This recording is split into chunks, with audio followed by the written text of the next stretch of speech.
change the 30-day regulation, even though many districts like us reported that it was not possible. Tara is in charge of this area, and she's been at every meeting they have available, and she's been harping on the state to make some changes, along with all the other people from the districts that she works with. All of these districts that can't run it for 30 days have the same finding. I argued with our auditor that it should not be a finding because there's no regulations. The state has yet to put out the right regulations.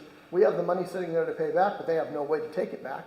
So it's kind of a mess with ELOP. But we're not walking away from ELOP because it funds our summer camp and it helps fund our after-school program as well. So we'll probably have a finding again next year in the 24-25 audit, as again we did 15 days this summer. The following year, 26-27, is supposedly when the state will be revamping the rules and accordingly. In the meantime, we have put the penalties aside, but are unable to return them because the state is not geared up to receive the funds from any district.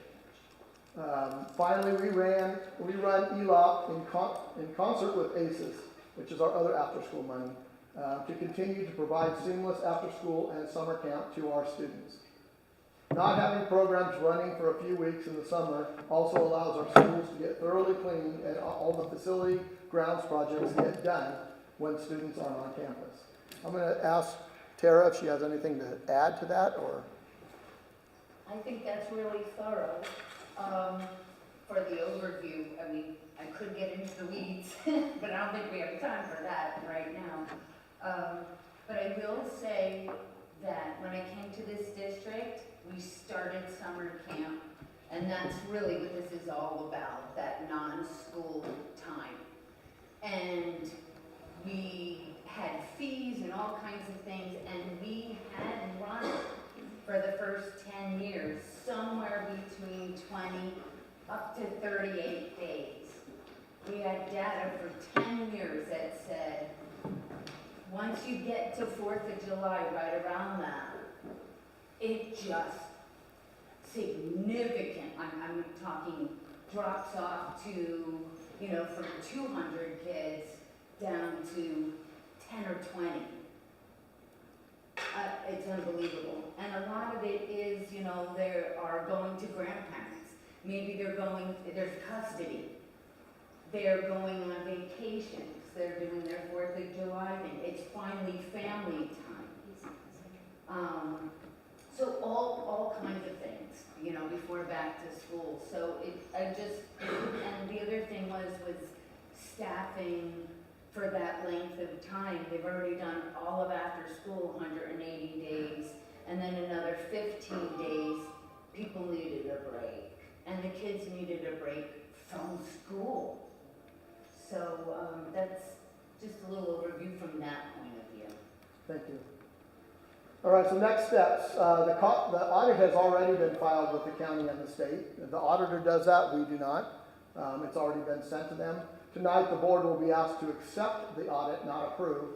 The requirement for the board is to accept the audit by January 31st each year unless we ask for an extension through the county and state, which we did last year, per Ed Code 41020.3. The audit needs to be reviewed by the board in a public meeting. Again, reviewed and accepted. The district will continue to work through the cash reconciliations, both in-house and with the consultant and the county.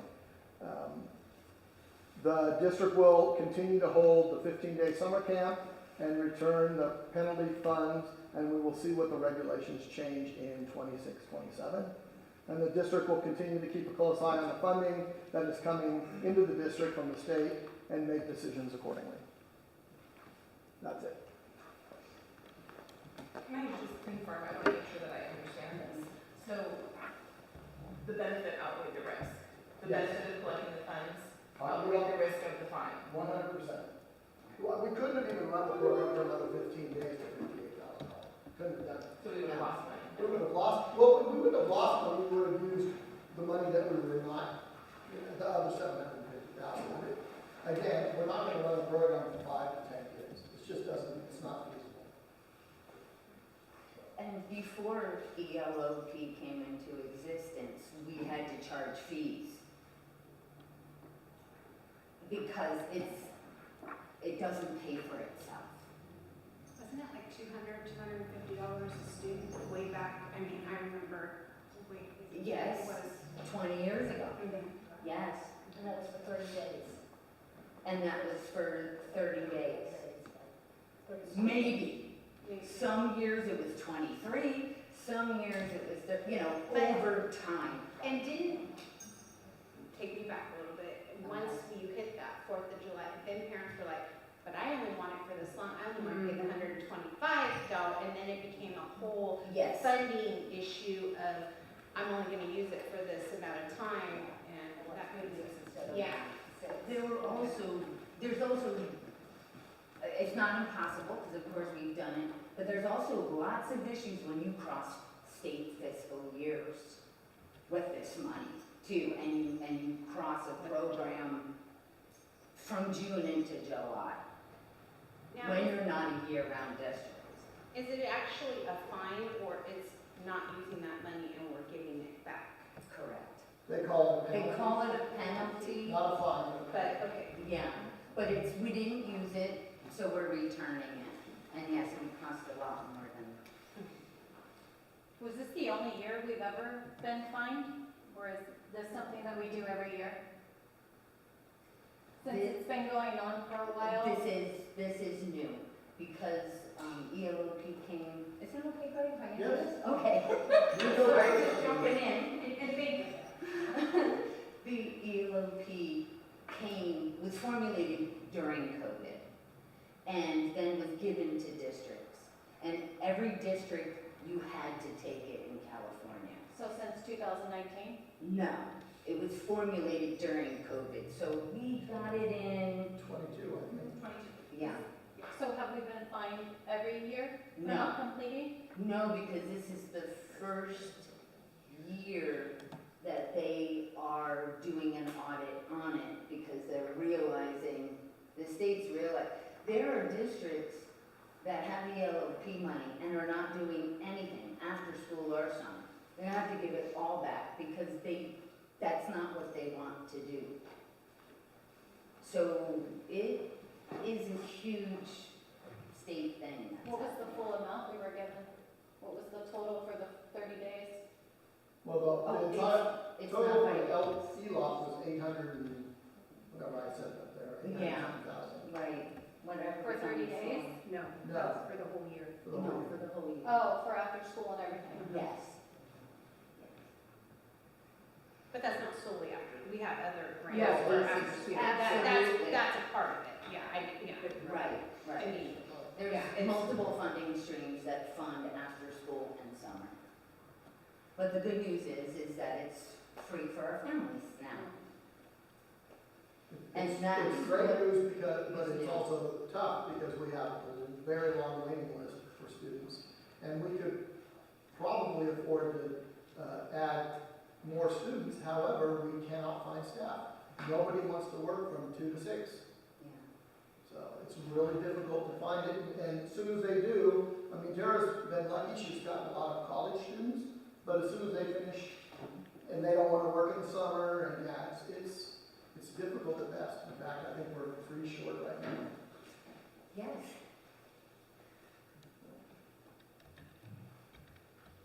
Do we have any questions from the board regarding auditor stipends? is there a time, I mean, do we have like an end time that we think that this, how long until the cash is completely? I mean, I know you can't pinpoint, like, I know it's, and I don't think a lot of people understand that you have to figure out which pot and which area it comes from, and it's not just, like you said, not like our checkbook where we reconcile it. Do we, and I know our new person has, found a lot and fixed a lot. Do we have kind of I would expect by the end of the school year, it will be all done. Last time I checked, well, today, when I checked with her, she was through March of this year. And so I would expect that she's gonna be able to get it all done. The one thing that, again, that I don't think I explained this, is that when we get money that comes from the state, let's say we get $900,000 that's wired to the county treasurer. They just wire us $900,000. We have to figure out, is $300,000 of that what they owe us here? Is $200,000 of that what they owe us there? So we try to figure out where that money goes. That's what I was trying to get at, that it's not just like ours, so here's the money and here we're reconciling, but we have to figure out which program and which area it goes to, so I mean, that's. today we got a call from the county treasurer because they got $120,000 wired to them from a grant, and they wanted to know deposit instructions, where is it going? And luckily, I was the one who put it in, so I could tell them right away that goes to the reimbursement of the cameras at Wheatland Elementary out of the grant that Chad was able to get, the DOJ grant. So, I have a question. You Yes. stated that the CBO is new and doesn't really have CBO experience. she didn't have And CBO she hasn't gone to CBO school. I'm curious as to two questions. One, I saw that her pay was pretty high, higher than the high school CBOs, which has years and years of experience. That's a question. And then the other question I have is, do you believe that it's a good idea with this many problems to have someone so new and so green looking over to fix what we need to fix? So I'll answer both questions. One is, I did a survey on what CBOs make before then and before the offer of what she's making. And we were at the low end. I don't know what the CBO at the high school makes. I could find out, but I don't know. The second answer to your question is, in small school districts like ours, it is impossible to find CBOs. They have a hard time finding them in places like Marysville and Yuba-Sutter, where they pay a lot more, and they have a huge staff.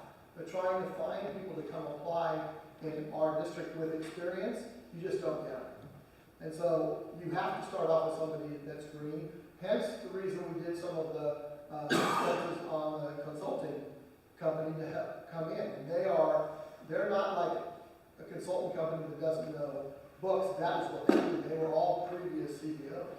And so they've come in to help her get up to stuff and then also help with some of the things that we're trying to figure out. I guess what my next question would be is, you stated that, and I wasn't aware of this, that when they do these audits, they really kind of pick through, and maybe they're told by the state, hey, audit this portion. They don't audit everything. Correct. Is anyone else a little concerned that because they didn't audit everything and we found these many mistakes, there might be more mistakes somewhere else? Are we doing like a full audit now because there's so many errors? The errors are only in cash reconciliation. There's no other errors other than the penalty for the ELOP. So no, we're not doing another full audit where the state determines when we're audited and how much we're audited. If the county decides they want to do something more, then they can do that. But we're not doing it. Oh, the errors were only for the cash reconciliation? Yes. Good question. Is LPS the external firm you're performing, the external firm that you're using to help? Or was there another company? I'm sorry? When you're saying an external consultant is coming in, was that LPS that's going to help you with your? No, LPS is the auditing firm. Oh, okay. It's Right. Ryland Associates. Right under this? Yeah, so she used to be a CBO either in Yuba County or Platte or Sutter County. I think it's Sutter County. They're one of the top recommended firms for coming in and assisting with things. They actually came in and started helping us when we merged. Over the summer, we moved from, as I said, our old financial system to Escape, which is the same financial system that the county uses. And they came in and helped with that merger. And it was during that time that some of this stuff was noticed when they were inputting the balances and things didn't quite match up, and that's when we began noticing some of these things. But Ryland Consulting, even for the county CBO, he said they are absolutely the best firm to come in and assist with all of this cleanup. And they're also, they're hired on by Marysville Joint. And they have a tenured CBO, a director of finance, and a full business staff. But because of the complexities of school finance, they are brought in there, and that's how we got the name, is because our CBO has been working with the veteran CBO in Marysville to learn, and she said you should bring these people in. So our CBO works with that firm No. as for training? For training. Yeah, they're helping her learn the system. Over there, Robin. So I'm allowed to ask questions, I take it, since we've been taking questions out there from the audience. Yes. I was unaware of. I was told you couldn't ask the school board questions. My question isn't, if you don't want to answer yes, yeah, that's fine. You had stated that in, I hope I get the correct dates, 2021, 2022, you had a surplus, or I don't know what you call it, of 2 million, is that correct? That's correct. And that was in Fund 17. No. That wasn't there. Where was the 2 million that you placed the 2 million with your The surplus? $2 million goes back into the reserves. Okay, okay, so it was in the reserves, it wasn't in Fund 17. No. Then, was the board made aware, that's my first question, in 2021, 2022, that you had a reserve of 2 million? Second part of the question, were they aware that that 2 million was then going to be used for the next year to take care of the money that you wouldn't have in cash or whatever? Were they aware that that's what you were going to do? You're going to take 2022 money, put it in reserve, and save it for the next year? So I can't answer to what they know. Yeah, that's why I prefer that you didn't. I really want to ask the board first, and I'm more than happy then after that. Okay, well, I'm going to respond first, and then if they want to respond, they certainly can. Okay. When we have money coming into the district, when we have the money at the end of the year, we spend less than we garner, it goes into the district funds. The next year, if we spend more than we got, then that money comes out of district funds. I understand that, right? All I am asking was if they were aware that you had a $2 million reserve at the end of 2022. And then, Yeah. and they were, and was that 2 million, did you in 2022 decide, hey, I'm going to use this in 2023? Or was it just an error that occurred in the numbers that went in 2023 that made it so that your cash reserve, you could pay your county?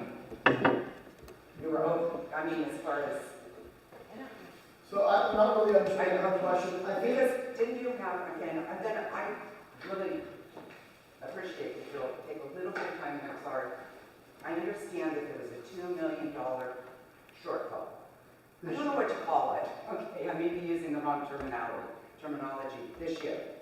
You took the reserve that you had the previous year to pay that shortfall, is that correct? you could look at it that way, certainly.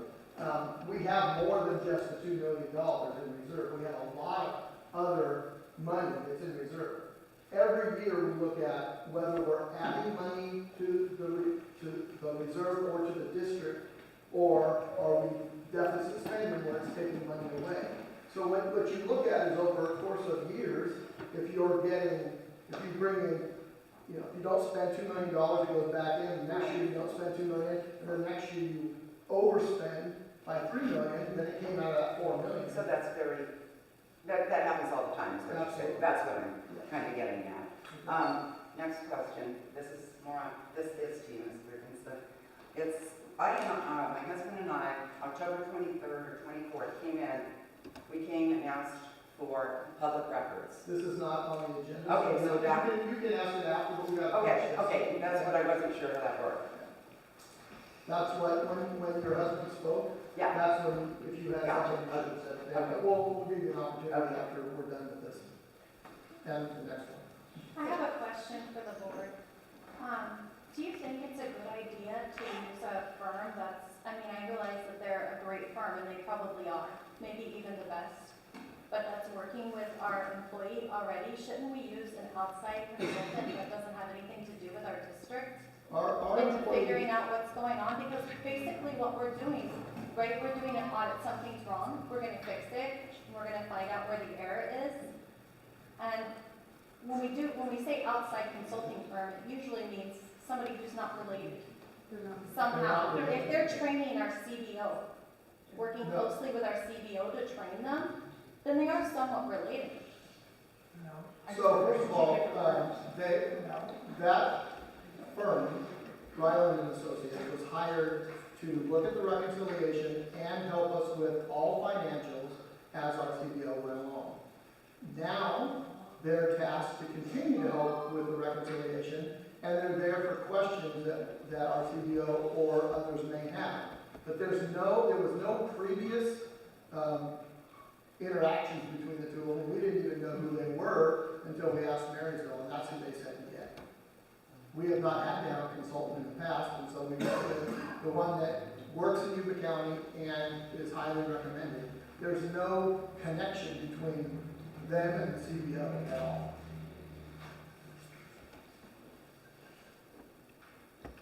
Do we have any other questions? I do. I just want to make sure that we now have a checks and balances in place. We've identified that there was an issue. We're working to rectify the issue. What are we doing now to make sure that this doesn't happen again? Well, first of all, it's never happened before. I will tell you that my belief is the reason it happened is because we had two people here that one was very ill and the other one was not trained properly, I'll just say that. And then they left, and then we had a lull in the game before we had some other people. I don't expect that this is going to happen again. In fact, I think one of the slides I said that the accounting technician is working with the CBO to come up with an established practice of where when they put the money when the money goes to the treasury, when she puts it in the books, she goes and makes sure that that's where it belongs. So we didn't have that practice in place before. Because the person who was doing, we only had one person originally, and she did the cash reconciliations and she made sure they went where they were supposed to go. When was the last audit done on the cash reconciliation? You say they do something different every year. What year was the last audit done on They did it specifically in that? 22, 23. In 22, 23, but that's the missing, that's the one that they just did where they found these errors. When did they No, do it last? 22, 24 is the one we just are doing right now. 22, 23 is the one that when the auditor, which is a different auditor, came forward, he said, you're not balanced with the county, you need to rectify that. That's when we brought in the consultant originally to do that and the other things I've already explained. And so we knew about it at the end, well, it would have been in 23 when we got the audit from the 22, 23 year, which would have been last year at this time. But that audit's not posted and that It was is never posted. discussed. It's on the website. It is now. You might have Oh, to it's refresh your now. page because a lot of the things that this gentleman, In the last day or two, it wasn't posted properly. yeah. So yeah, we have updated our website quite a bit in the last few weeks and that is up there. So. Was and that this talked one about will in be the up there meeting? tomorrow. I'm sorry? Was that discussed at one of the audit meetings that you guys do every year, like this one? Was what discussed? When you guys talk about the budget and you guys do the audit, you do it every year, right? Correct, yes. And you have a meeting like this, was that discussed at that meeting the previous year? I assume so, yeah. I mean, I don't have it in front of me, but we bring it forward every year. This one was done, the auditor didn't get it to us till June because he was trying to get us to work through the reconciliation. So, I know, I meant the previous year. You guys knew about it the previous year, right? So it wasn't on the agenda. I would have to go back and research it. But it Melissa, wouldn't you be, remember? it wouldn't be December, it would be June, right? Yeah. And I don't know that it was on there or not because it had already been filed with the county and the state, so. But I know we did the unaudited actuals because I remember telling you all that we are $2+ million in the good. Well, another thing is that, I think the perception in the public is that we were behind 2 million instead of us saying, hey, there's $2 million more that we, got something that we Well, were. if you really read, I mean, if you read the draft, Right. and people read it backwards.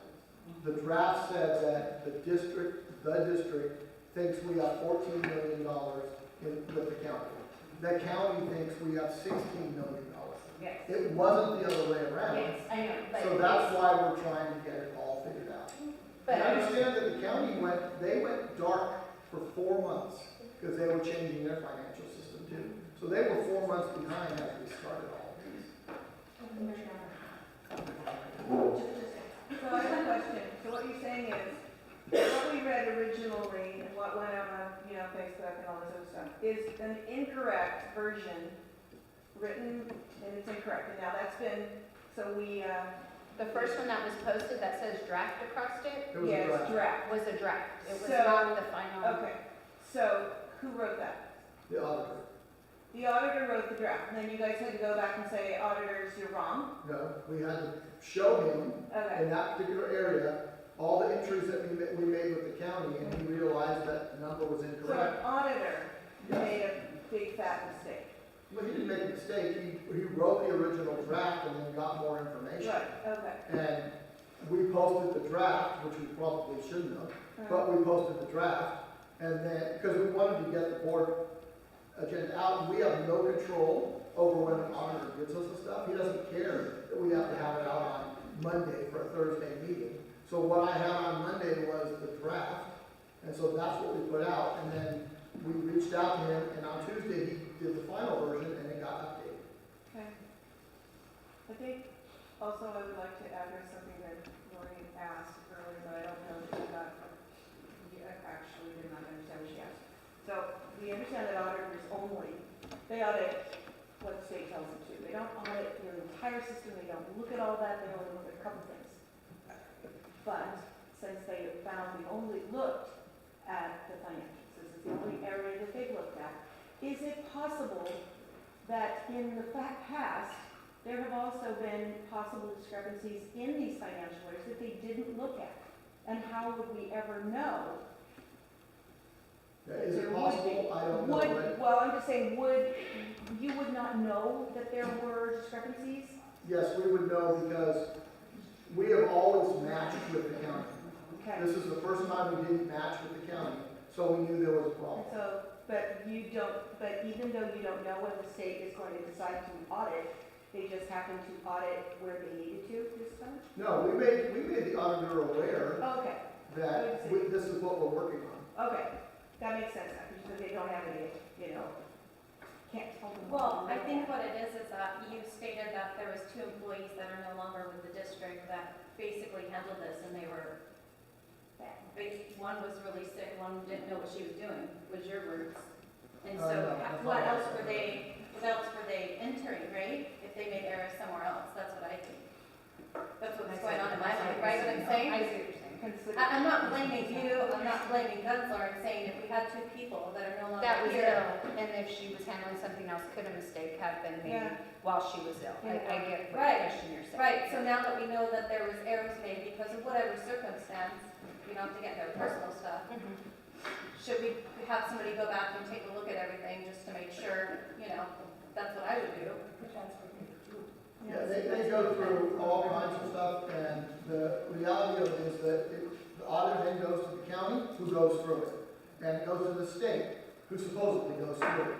And so if there were other errors in there, we actually have to put our whole budget and unaudited actuals and everything through this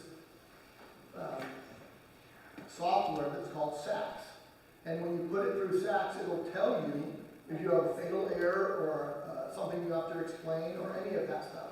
So we can't even bring it forward until we get cleared through SACS. So there's multiple checkpoints along the way. I do not believe we had any other errors prior to this that went unnoticed, but this one is noticed, and that's why we're working on it. Can I just make sure that I understand that correctly? So SACS is the checks and balances for the other portion that that person is working on. The checks and balances for the entire thing. So the report you see comes out of SACS. We don't type all that in there. We put in where we need to, and then we have to run it through SACS, and then it will either give us a fatal error, or it will pass us, or it won't. And so we have to figure out why do we have a fatal error, what's not matching, similar to what Melissa deals with Aries all the time. You get these fatal errors and it doesn't let you move forward. And so they have to be corrected before you can move forward. So how did the double entries happen? Because I know that software actually has a program to help prevent double entries. Yeah, I can't tell you how it happened, I don't know. So that's what I'm saying. Is that before we switched, because we did switch systems, and I'm just asking, Yeah. is that before we switched? And we switched into, so we kind of have the perfect storm. We have someone who was ill and there was issues. We have switching systems. We have the county going dark switching systems. And Person wasn't trained right. we had a person who wasn't trained right, so it kind of was the perfect storm in this situation. And so we have rectified that, but, Yes. you know. I just want to make sure that we're addressing your question here. Yeah, because if you, that's what I'm saying, the software is there, I'm familiar with the software, and I know that there are, if you put in a double entry, it'll actually pop up and say, hey, this is a double entry, double check it. But we still did double entries, right? So if that was missed, then all I'm saying is we should probably peeky over everything Yeah, in the well, nicest way I mean, possible. not to get into the weeds, but I'm meeting with the county as soon as winter break is over to go through our financials with the county superintendent and their CPO. So And as we're- I said we're working before, on it. mistakes are inevitable. We're all human and people can make mistakes. I think, well, at least for me, I can't talk for anybody else, but I just like to see, you know, some accountability and people coming out and saying, hey, we're gonna fix it, we're gonna look at everything and we're gonna make sure it's right, and we're gonna come back and tell you how we fixed it all. Oh, That's it. And I think we are all on board for that. Yeah. I mean, you know, I've been here a long time. Yeah. I've sat up here a long time. And like Craig said, I've never sat at this table and had findings in my 20 years. So, yeah, am I concerned? Absolutely. Have I been in this office in the last week? Multiple times. You know, I don't think any of us here take this lightly. I mean, we all are here for the kids, the district, the staff, and we want everything, including Mr. Gensler. I mean, he doesn't, you know, he wants us all rectified too, and everything in place, and hopefully we can make all those checks and balances happen. I mean, we will make them happen. That's our, at the end of the day. You know. Can I ask one more question? Is there any estimate of what it's gonna cost to go through one of those entries since 2023? And is there any type of errors or insurance that you carry that might reimburse the district for having to pay that?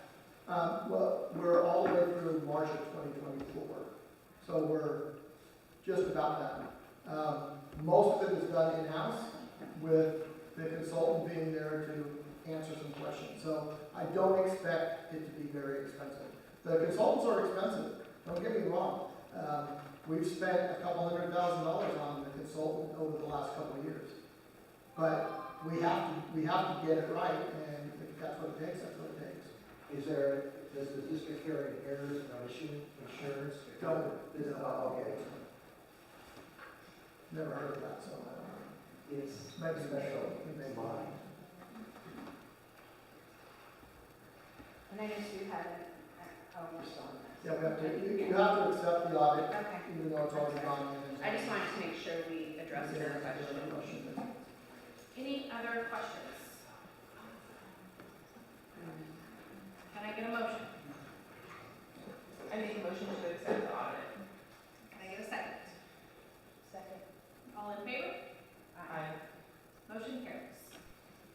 Okay, so now I have the next one, right? School property. School calendar. So this is an information item only, because the way we do school calendars, we bring it to you at one meeting and show it. It's in your packet.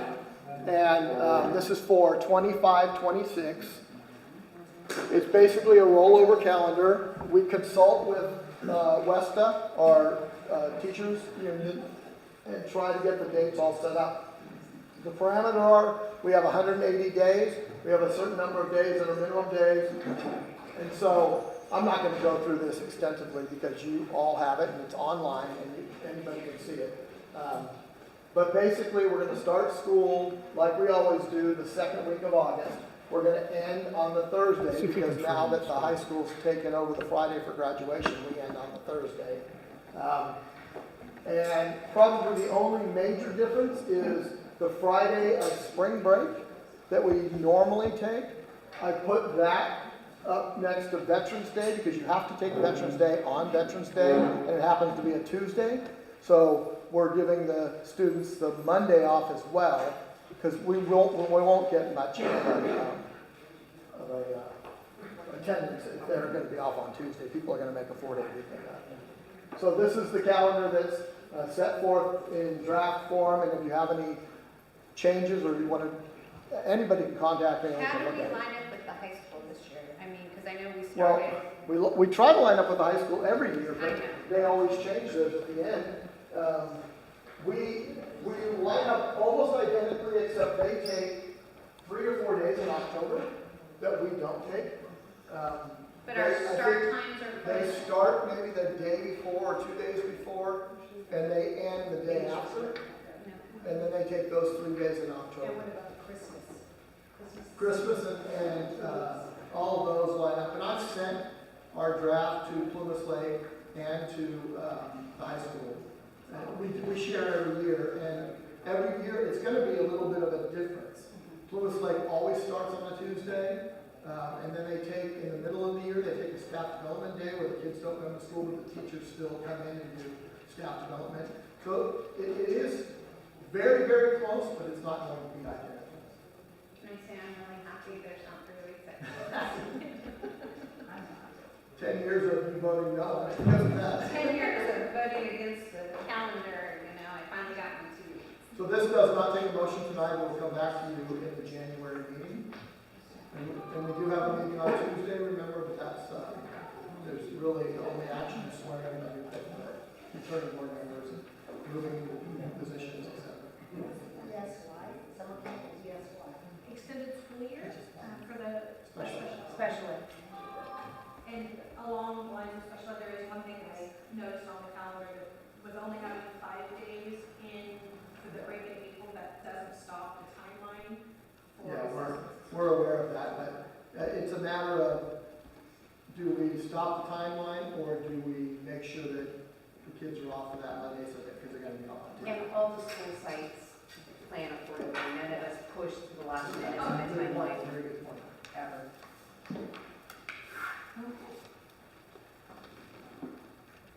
Any comments while we wait for her return? I don't want her to, she said she had questions, I don't want her to be, yes. Sue? Well, we can give her a few minutes, but if she's gone, she's gone. I see her purse. and she said that was Well, her husband's. Yeah, I know. She's here now, but.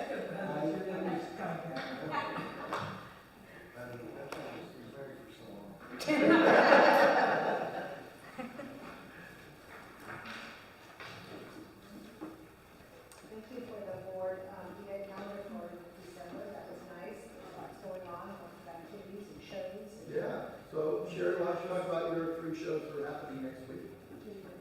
No, just talking there, well, we're waiting to see what we're going We have our music performances at Wheatland coming up next week on Tuesday, Thursday, and Friday.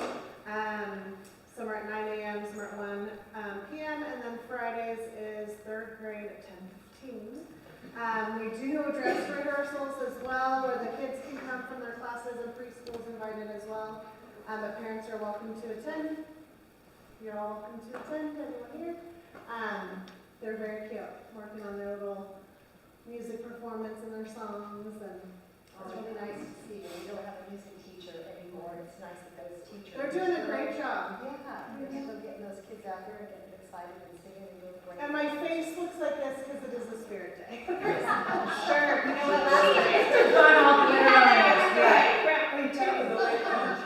You moved over to the elementary and started dressing I know. Last time you gave me a hug, I left that dance and said, "Why do you have glitter all over your face?" I said, and it was really cute. The Polar Express training was super cute. Really enjoyed that. I mean, I'm sure we'll see it tomorrow in our pictures, but I enjoyed seeing that. She does a lot in that classroom. I read it to 6 classes, but in 3 classrooms. So, but TK like went all out for their decorations and that's awesome. So I don't think it's fair to hold all of you here while we're waiting for somebody. She can email me the questions or call me or whatever, so. All right, if there's no more comments, we will adjourn. Closed session. Come back after closed session. Yuba-Sutter.live's local government live streams are presented by Plumas Lake Self-Storage in Plumas Lake, where lifelong local residents are helping other residents keep things safe, providing indoor storage units, outdoor RV and vehicle parking, moving supplies, and Penske truck rentals. Details at plumaslakeselfstorage.com.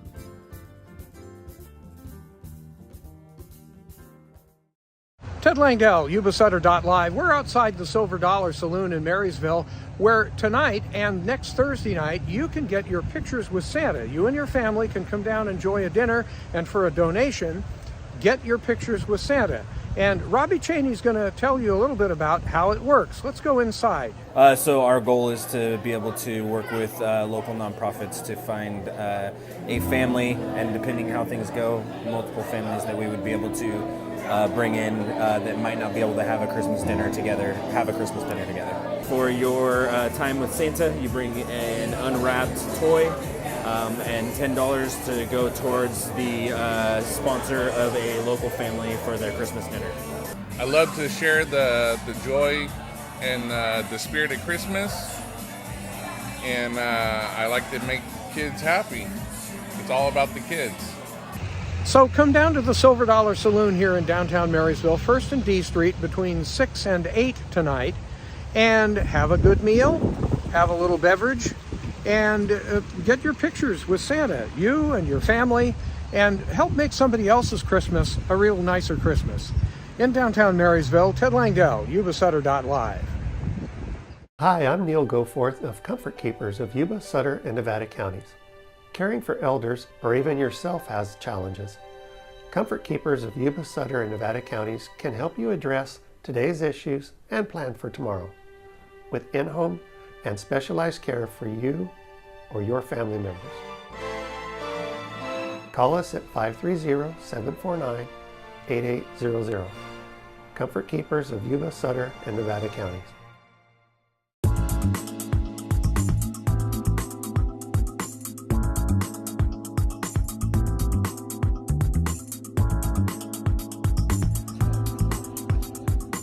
You've seen signs marking some of the gyms in Marysville.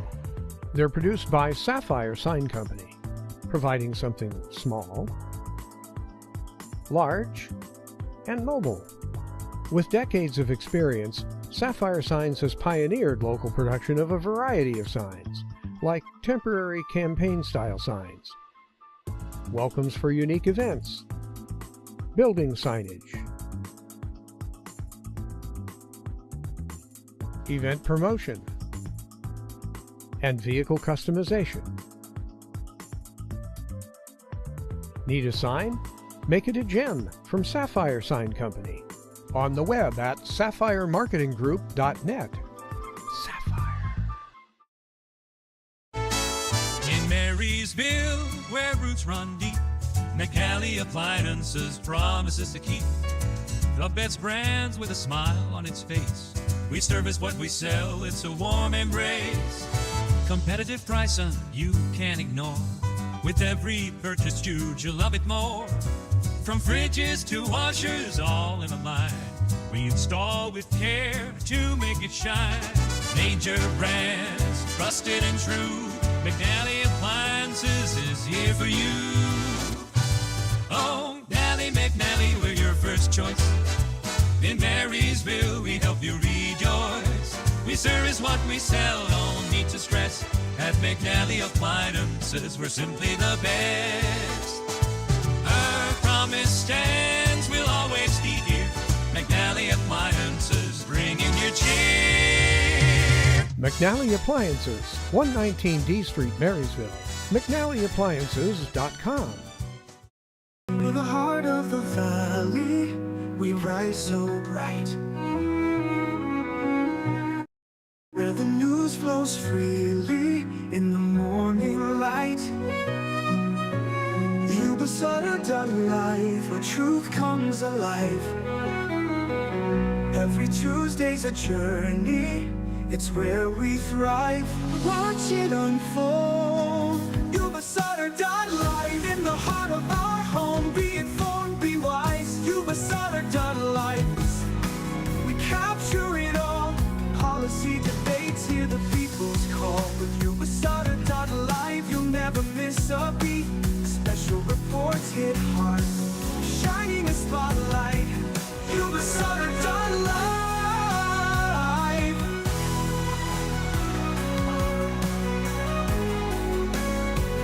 Yuba-Sutter life. Yuba-Sutter life. It's the truth that comes through.